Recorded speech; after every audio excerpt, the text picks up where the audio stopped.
Bwana Yesu asifiwe. Amina. Bwana Yesu asifiwe. Amen.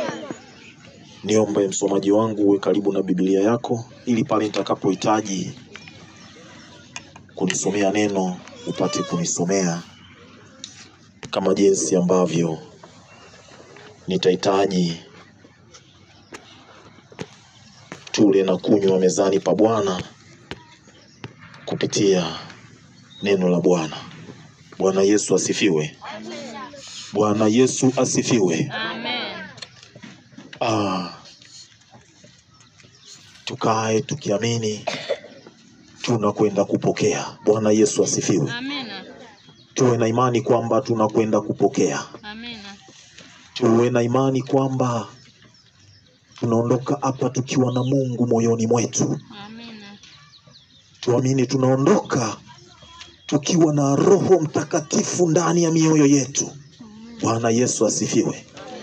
Kama tutaondoka tukiwa na Roho Mtakatifu ndani ya mioyo yetu na tunatambua kwamba Mungu ni mmoja, lakini anatambulika katika Baba, Mwana na Roho Mtakatifu. Hivyo ukiondoka na Roho Mtakatifu umeondoka na Mungu. Bwana Yesu asifiwe. Kwa sababu hawa watatu hawatenganishwi. Na Yesu Kristo akatupa ahadi ya Baba kwamba atakapoondoka atatuletea yule msaidizi ambaye ni Roho Mtakatifu. Bwana Yesu asifiwe. Kwa hiyo mpendwa, tunaenda kuondoka na Roho Mtakatifu. Na kama tutaondoka na Roho Mtakatifu, maana yake Roho Mtakatifu atatuongoza. Bwana Yesu asifiwe. Yesu Kristo kabla hajaanza huduma yake ya ukombozi iliyokuwa imemleta hapa duniani, akawa amekuja kwa namna ya mwili, ili hali ni Mungu ameiacha enzi. Alifunga siku 40 akiomba, akiwa amefunga, akiwa nyikani. Bwana Yesu asifiwe. Na alipotoka kule, maandiko yanaonyesha alikuwa amejaa Roho Mtakatifu. Bwana Yesu asifiwe. Na baada ya kuwa amejaa Roho Mtakatifu, ndipo alipokuwa akizunguka huku na kule akihubiri Injili, na watu wengi wakapata kuokoka, na akafahamika katika miji na vijiji mbalimbali. Bwana Yesu asifiwe. Alikuwa akikutana na wagonjwa anawaponya kwa sababu alikuwa amejawa na Roho Mtakatifu. Bwana Yesu asifiwe. Na alipoondoka akatuambia anatuachia ahadi ya sisi kujazwa na Roho Mtakatifu.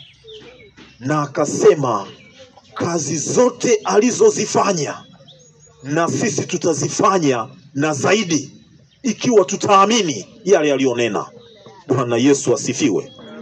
Maana yake kama kazi alizozifanya Kristo nasi twaweza kuzifanya. Maana yake kama uliwahi kumuona mtumishi wa Bwana ambaye ni mtumishi wa Mungu, mtumishi wa kweli, anafanya mambo makubwa, amini hata wewe unaweza kufanya. Bwana Yesu asifiwe.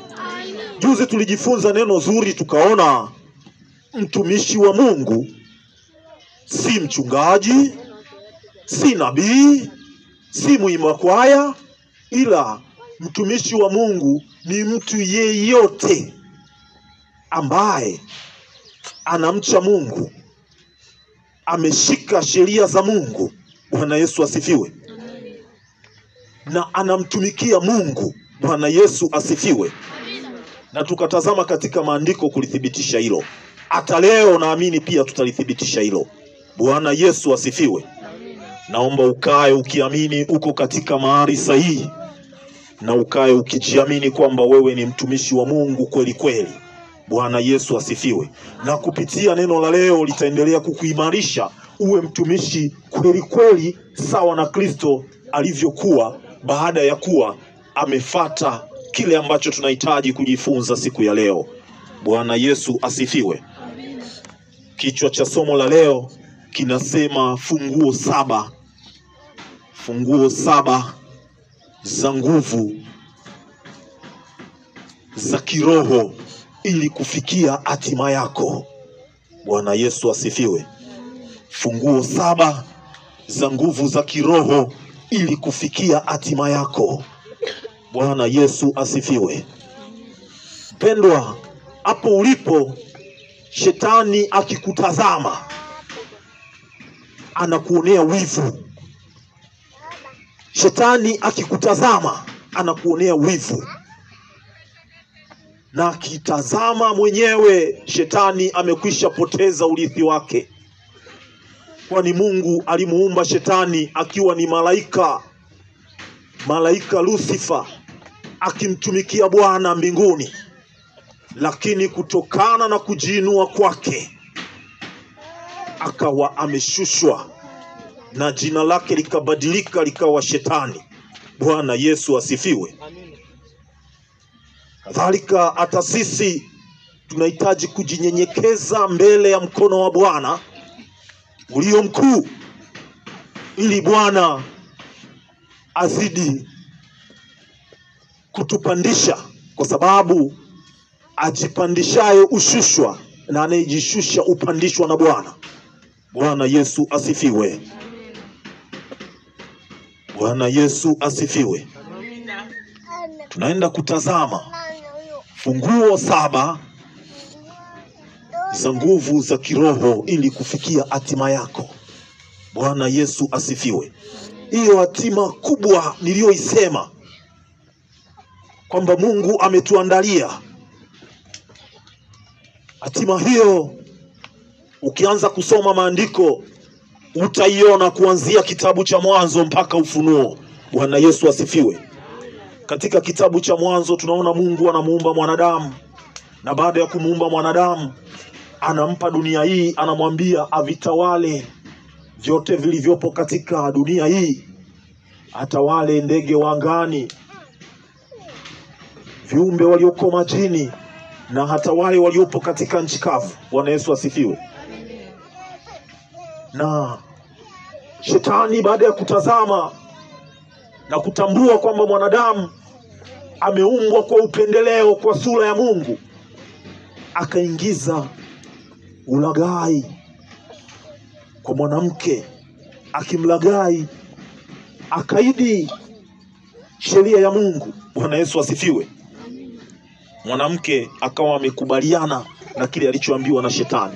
Lakini si mwanamke tu, zaidi mwanaume aliyekuwa ameambiwa asile matunda ya mti wa katikati, na yeye akashawishiwa na mkewe akala, na badala ya kutubu, Bwana Yesu asifiwe, akaanza kuleta lawama na manunguniko.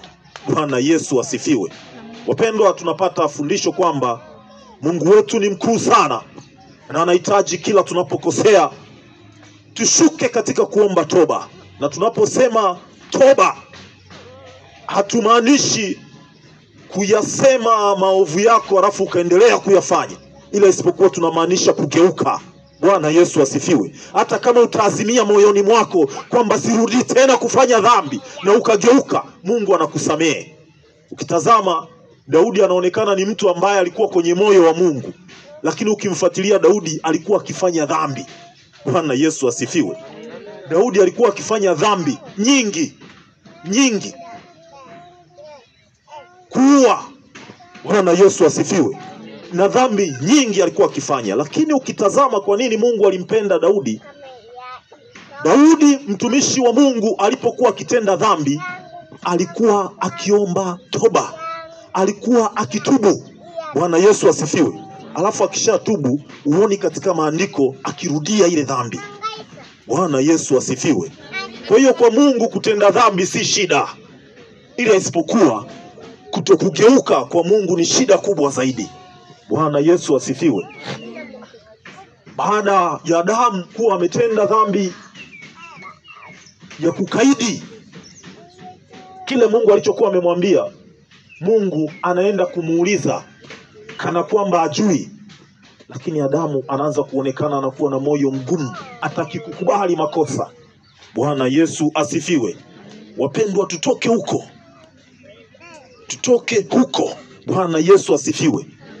Hiyo ni moja ya jambo ambalo linafanya tukose nguvu za Roho Mtakatifu kwa ajili ya kutufikisha katika hatima Mungu aliyotuandalia. Bwana Yesu asifiwe. Kwa hiyo tunaona Mungu alivyomwema, bado akaendelea kutengeneza mpango. Bwana Yesu asifiwe. Tena anamwambia nyoka siku ile ile kwamba mtoto wa huyu mwanamke atakuponda kichwa, nawe utamponda kisigino. Bwana Yesu asifiwe. Na tunaona mtoto wa mwanamke Yesu Kristo aliyekuja kwa namna ya kibinadamu. Bwana Yesu asifiwe. Akamponda kichwa Ibilisi. Yesu Kristo kufa akaenda kabrini na kufufuka. Alikuwa anaenda kumaliza kazi za Ibilisi. Bwana Yesu asifiwe. Yaani sisi tulikuwa tunaona siku 3 amefariki, lakini alikuwa kuzimu akitenda kazi. Bwana Yesu asifiwe. Amen. Unachotakiwa kujua ni kwamba Mungu huwa hafi. Bwana Yesu asifiwe. Unachotakiwa kujua ni kwamba roho huwa haifi, na Mungu ni roho. Hata roho yako haifi. Bwana Yesu asifiwe. Kumbuka, mwili wako utakapokuwa umekufa, roho yako itakuwa hai ikisubiri hukumu. Bwana Yesu asifiwe. Kwa hiyo mpendwa, ni vizuri tukatembea katika hizi funguo ili tuweze kufikia hatima yetu hapa duniani, lakini hata baadaye katika ile mbingu mpya tunayoitazamia. Bwana Yesu asifiwe. Naomba nikanyage hatua moja mbele kwa kuiangalia funguo ya kwanza. Funguo ya kwanza mpendwa ni kuwa na kiu. Funguo ya kwanza ni kuwa na kiu ya kupata nguvu za Mungu. Bwana Yesu asifiwe. Ni kuwa na kiu ya kuona ufalme wa Mungu unakushukia. Ni kuwa na kiu ya kuona ufalme wa Mungu unakujilia. Bwana Yesu asifiwe. Tazama katika maandiko haya yanayopatikana katika kitabu cha Yohana Mtakatifu sura ya 7 mstari wa 37 hadi 39. Ukisoma pale utaona kuna maneno ambayo yanasema namna hii: mtu akiona kiu na aje kwangu anywe. Aniaminie mimi, kama maandiko yalivyonena, mito ya maji yaliyo hai itatoka ndani yake. Alisema katika habari ya roho. Bwana Yesu asifiwe. Ukiwa na shauku ya kuhitaji kuona ufalme wa Mungu, Mungu anasema mito ya maji itatiririka ndani yako. Maana yake atamshusha Roho Mtakatifu ndani yako sawa sawa na mfano wa mito ya maji inavyotiririka. Bwana Yesu asifiwe. Ukiwa na shauku ya kumuona Mungu anashuka kwenye ugonjwa wako, atashuka. Bwana Yesu asifiwe. Shida tulionayo wapendwa, badala ya kuhitaji kuwa na shauku ya kuona Mungu anashuka kwenye hitaji letu, tunachofanya tunatanguliza mashaka. Tunatanguliza mashaka. Unaanza kusema, hivi kweli Mungu atauweza huu ugonjwa wangu? Lazaro alikuwa amekufa mpaka ananuka, lakini alifufuliwa. Yesu Kristo alikuwa anahitaji kuonesha kwamba ukombozi niliouleta kwa mwanadamu ni ukombozi mkubwa, sio wa mwili wake tu, hata wa roho yake. Ni ukombozi wa milele, ni ukombozi usioshindwa na chochote. Bwana Yesu asifiwe. Ikiwa mpendo umemkiri Yesu Kristo kuwa Bwana na Mwokozi wa maisha yako na ukamwamini, hakuna pingamizi ambalo linaweza likashindwa kumezwa na nguvu ya Mungu. Bwana Yesu asifiwe. Hakuna pingamizi linaloweza likakushinda. Bwana Yesu asifiwe.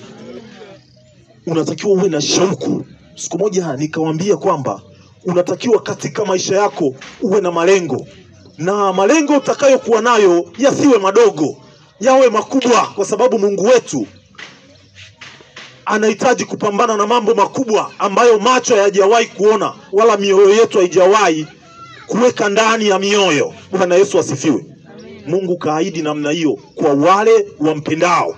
Wale wampendao, washikao sheria za Mungu ndio wampendao Mungu, wamtumikiao Mungu ndio wampendao Mungu.